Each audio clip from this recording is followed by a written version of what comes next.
This past week's news cycle perfectly demonstrated something we all suspected. People kept saying they knew it was happening, but witnessing it unfold made it undeniably concrete and impossible to ignore anymore.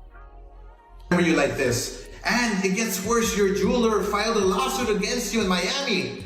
And many are saying you're gonna have to sell off your assets. I hate seeing this happen. My first investment was real estate. Wow.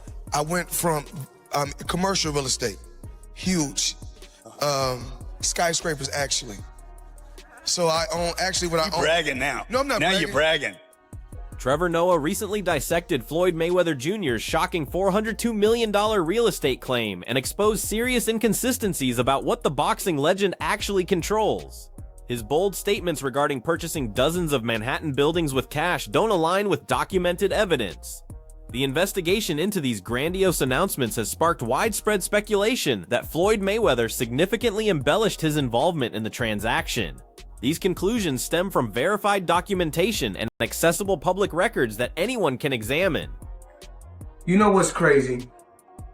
People are always in my fucking business, worried about what I'm doing, what Floyd is doing, what Floyd ain't doing, what I do got, what I don't got.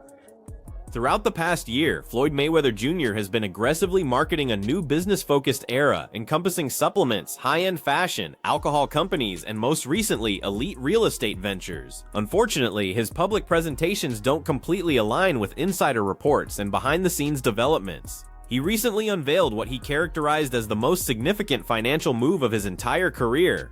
Through an Instagram video, the 48-year-old boxer enthusiastically displayed what he claimed was his freshly purchased collection of 62 rental units throughout Upper Manhattan. Yeah, I figured, like, yeah. Taking on a point like this because we're in New York City right now. We're in Manhattan. That's what we do. Come on. You know what I'm doing?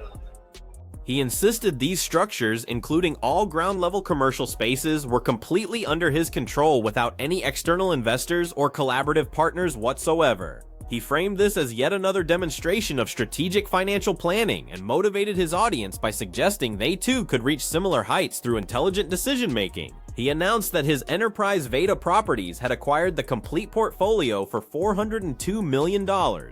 The declaration immediately captured widespread attention as supporters celebrated what seemed like a dramatic transition from professional fighting into massive real estate ownership. To my lifestyle, showing the people how I live. Now, I know you guys see me on a regular talking about real estate. Well, lately, I purchased 62 apartment buildings in New York City. And what I need you guys to do, slide over and check out the photos.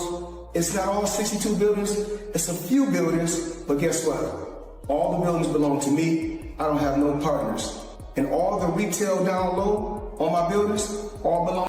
He stated emphatically that he operates without any business partners and that every commercial space within those buildings belongs entirely to him. However, immediately following this announcement, the narrative began encountering intense examination. Official property documentation in New York City subsequently revealed no proof that any actual sale had occurred. Not one of the 62 structures had legally transferred ownership. Industry professionals noted that such records typically update quickly following finalized transactions. This discrepancy suggested either the deal remained incomplete or the actual arrangement was significantly more restricted than publicly claimed. Floyd Mayweather Jr., there's a story circulating that Business Insider did talking about this $400 million property deal that he had been discussing here in New York City. But now, according to Business Insider, it's not what you think it is. They said there's no evidence there's been a sale of these properties, and it's 62 rental apartment buildings in Upper Manhattan. Here is what Floyd Mayweather. Officials from the NYC Housing Partnership, which maintains connections to multiple properties through affordability requirements, verified they received no notification about any ownership changes. During standard procedures, they would receive direct involvement in such processes. In this situation, they confirmed no communication had been received. An individual with knowledge of the circumstances, requesting anonymity due to confidentiality agreements, revealed that Mayweather had not acquired complete buildings. Instead, reports indicate he secured a limited interest with potential opportunities for future expansion. Whether he will ever achieve full acquisition remains completely unclear. 36 months with one of my new investments, I would be making $300 million a month. What investment is that? In real estate. I'm heavy in real estate. Even though I got a lot of cash, OPM. You don't always have to use your money. That's why it's very important for y'all to make. Despite these uncertainties, Blackstone Spruce Management, which oversees most buildings, issued a statement characterizing Mayweather as a dependable collaborator who has met all current commitments. Their language implied his connection to the venture, though not necessarily matching his public characterization. Meanwhile, the Orbach Group, which holds ownership stakes in several properties, has maintained complete silence. Based on Trevor Noah's reporting, CEO Meyer Orbach has ignored all inquiries. The circumstances grew more peculiar when Alex first introduced someone allegedly representing James McNair during a telephone conversation. That things may not be how they seem. So a couple weeks back, I talked about it here on the show. Floyd Mayweather said he dropped $402 million on 62 Manhattan rental buildings. But Business Insider went and did the research. They did their Googles, and they said they couldn't find any receipts that this is true. There were no deed transfers, no public records, nothing. They made some phone calls to owners, and they could not find any information regarding this. Nevertheless, this person's voice reportedly didn't correspond with verified McNair recordings, and he declined providing comprehensive on-record responses. Despite this, the unknown speaker maintained the transaction had concluded successfully. He suggested Mayweather maintains personal ties to affordable housing due to his background, and stated the investment aimed to help communities while generating returns. Although this reasoning sounds admirable, numerous questions persist without answers, and no additional clarification has emerged. Mayweather's legal team has remained completely silent, offering no official statement despite repeated journalist inquiries.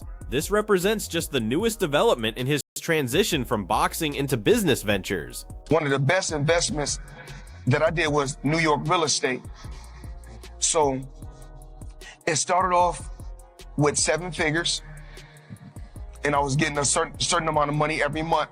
When I first gave them $5 million, I was getting $50,000 a month. So I said, yo, the money kept coming on the 18th every month. 50,000 would come in. I still was competing, I still was fighting, I still was active, and I still was making crazy money.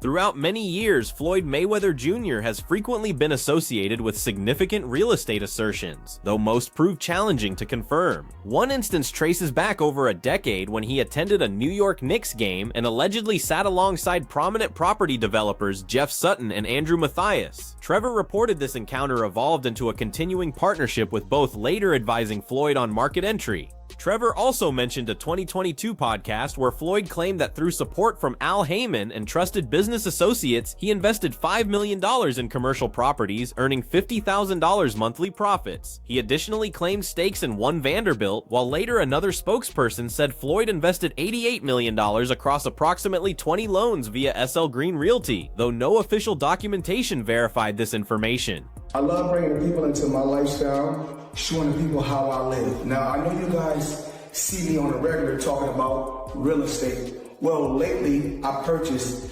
62 apartment buildings in New York City. Oh, embarrassing. Floyd, you're 50 years old. You're a legend in the sport. I've stood up for you in countless interviews, including Shannon Sharp's podcast last week. But you have to stop embarrassing yourself with these exhibitions. I know life is hard. I know life is According to Trevor Noah's research, the timeline extends back even further than expected. During a 2014 investor conference call, Mark Holliday referenced Mayweather and characterized him as an enthusiastic company supporter.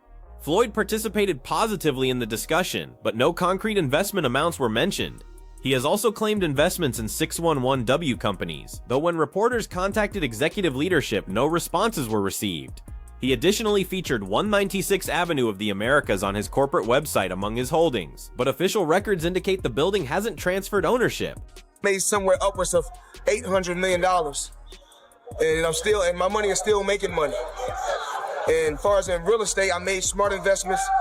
And I can think I got somewhere upwards of $1.2 billion in real estate as of right now, but just smart investments. Like I said before, I'm just truly blessed, and I'm thankful for all the people that went out and bought pay-per-view all those years. What about the TMT gear? That's selling great. I think right now with the money team and the movement, we're making What Joe Rogan observes isn't someone struggling or directionless, but rather a man who has mastered wealth preservation, or at least the appearance of financial success in a world that rapidly abandons former celebrities. The extravagant lifestyle, exhibition matches, and property assertions all appear as components of an elaborate presentation. Success no longer depends solely on boxing, but on maintaining visibility and relevance. In a society that frequently forgets retired champions, Mayweather seems committed to staying prominent. This might represent his greatest current challenge. Oscar De La Hoya directly confronted him, stating Floyd is a legend who should cease embarrassing himself through exhibitions and concentrate on preserving his reputation. Floyd, you're 50 years old. You're a legend in the sport. I've stood up for you in countless interviews, including Shannon Sharp's podcast last week. But you have to stop embarrassing yourself with these exhibitions. I know life is hard. I know life is expensive. But come on, dude, put your legacy first. Nobody wants to remember you like this. And it gets worse. Your jeweler filed a lawsuit against you in Miami. And many are saying you're gonna have to sell off your assets. The criticism struck deeply and felt intensely personal, apparently touching a vulnerable area since few things hold more importance to Mayweather than his legacy's perception. He countered online with a response that seemed less defensive and more like a manifesto. His statement clarified that retirement means liberation rather than disappearance for him. Liberation to profit on his terms and compete against anyone he selects whenever he desires, while continuing to generate millions. He emphasized that retirement isn't about reducing activity, but about living precisely according to his preferences. He noted that he constructed this lifestyle through years of dedication and sees no justification for stopping his success trajectory. Where did you get that business sense? Because you surpassed everybody in boxing and sports and everything in general. I'm watching you as like, you bigger than the NFL franchise. You know, every time I got around my billionaire buddies, I was more like, it's cool to come over your house, but I need a house like this. It's cool to ride on your yacht, but I need a yacht like this. It's cool to ride on your jet, but I want a jet like this. And I said, no, I don't want to ride on yours. You show me how to get it. You can't be my friend if you can't show me how to get it. Once they show me how to get it, then I can install it in my children.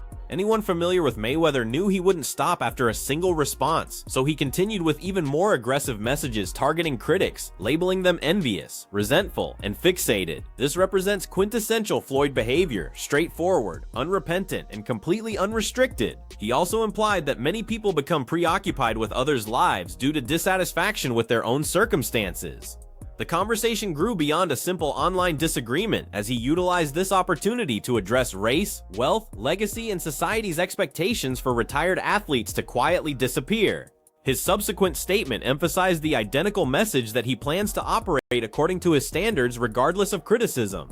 In the beginning, you know, I feel like people was rooting for me, wanted the best for me.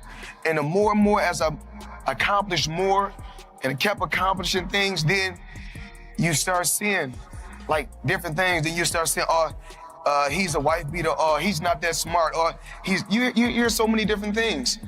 And I just feel like, okay, you're entitled to believe whatever you want. Society expects athletes to lose everything rather than accumulate more wealth and success. They anticipate entertainment rather than self-discipline and strategic thinking. He declared he's transforming these expectations through his personal choices and financial resources. This essentially captured Mayweather's core message as he highlighted a reality containing some truth, considering boxing's extensive history of champions facing bankruptcy after retirement. His philosophy remains straightforward as he refuses to join their ranks and believes he's rewriting that narrative completely. Public opinion stays split, with some viewing his exhibition matches as brilliant business strategies where he secures enormous payouts with minimal genuine risk. They interpret his fights against social media influencers and crossover competitors as maintaining control while generating substantial revenue streams. Some of the biggest artists, you wouldn't even know, because my name don't have to be on everything. I have to be the marquee. Yeah, because sometimes if you put your name on certain things, you got people that's gonna be jealous. So sometimes I was like, I don't have to have my name on it to collect the check. How much is it? $1.8 million. $1.8 million watch. $1.8 million, dude? You're the first to see it. That's insane. Happy 18th birthday, champion. Wishing you an amazing life ahead filled with success and happiness. That's how we do it. That is sick, dude. But you gotta show him what he's saying. Just another ordinary day, chilling in an EWB Rolls Royce, For those that don't know what an EWV is, that's an extended wheelbase Rolls Royce. I need to leg me. I know I ain't that tall, about 5'8.5", some days 5'9", but it is what it is. Chilling, sitting right here watching the Thriller in Manila, Ali versus Frazier documentary. Come check it out. We got options. I got about 100 cars, but right here, we like to call this the Sweet 16. Lambo, Ferrari,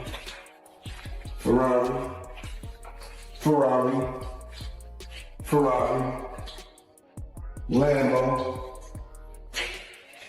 Maybach, a Maybach, whatever you want to call it. The trunks alone, 30 million, just with the patches on my trunks, that's 30 million alone. So who's really the smartest one in the sport of boxing? And they say, well, it's not all about the money. Well, your kids can't eat legacy. They can eat off the currency. If you guys don't want to see me do no exhibitions, don't come, don't watch. I come on record and tell y'all, when it comes to legalized bank robbing, I'm the best.